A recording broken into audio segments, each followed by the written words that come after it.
Здравейте отново, приятели! Вие сте вълшебни куки, аз съм Яница и днес съм ви приготвила ето тази релефна плетка, която е много лесна за приготвяне, еластична и много стилна. Плетката се състои от 8 реда, които се повтарят и за да я получим, трябва да наберем бримки четни на 4 и плюс 2 крайни. Ето тук аз имам един образец от 18 бримки и сега ще ви покажа как се плете. Първият ред сваляме първата бримка и плетем 3 лицеви бримки. Четвъртата я сваляме, оставяйки конеца зад иглите. Отново 3 лицеви бримки. Четвъртата я сваляме, оставяйки конеца зад куките. 3 лицеви бримки. Четвъртата я сваляме и последно 3 лицеви бримки. Четвъртата я сваляме и последната аз я плета опакова. Ето това беше първият ред. Вторият ред.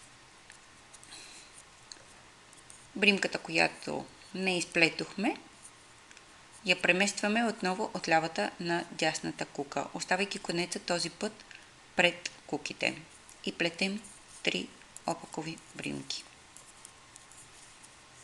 Отново четвъртата бримка я преместваме, оставайки конеца пред куките и отново 3 опакови бримки. Преместваме четвъртата, 3 опакови. Преместваме четвъртата и 3 опакови бримки. Последната също я изплитаме опаково. Ето така. Това беше втори ред. Трети ред. Започваме с една опакова и след това плетем една лицева. И така редуваме до края. Една опакова и тази преместената, неизплетената бримка винаги я изплитаме лицева. Една опакова, една лицева. Така до края опакова.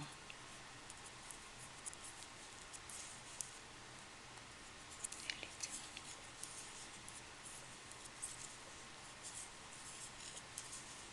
Така. Това е преместената бримка. Опакова, лицева, опакова. Тази последната е лицева. Премествам. Ето така. Това е трети ред. И четвърти ред плетем само опакови бримки.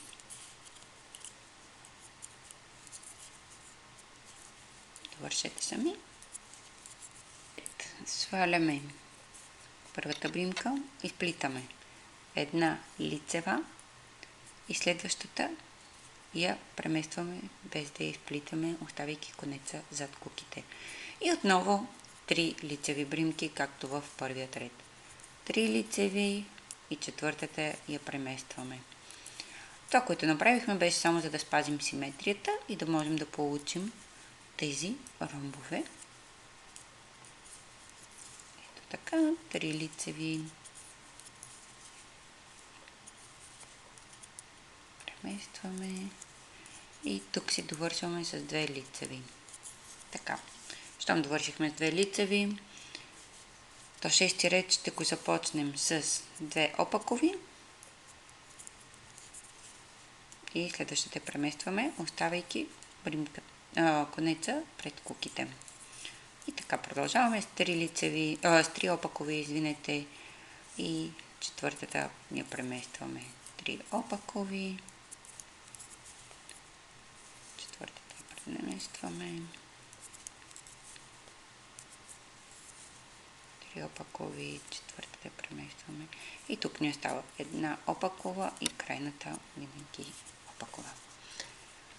Така, седми ред ще бъде по същия начин, както изплетохме трети ред. Започваме с една опакова и една лицева, като тази неизплетената бримка винаги ще бъде лицева. Така. И пак можете да я довършите сами. Следният 8 ред ще бъдат само опакови бримки.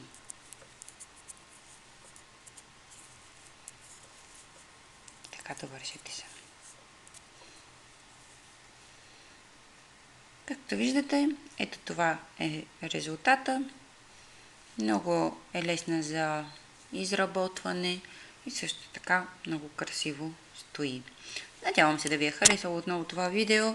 Ако е така, дайте му един лайк и ако искате да получавате още мои видеа, абонирайте се за канала ми и така ще ви идват известията. Довиждане и до нови срещи!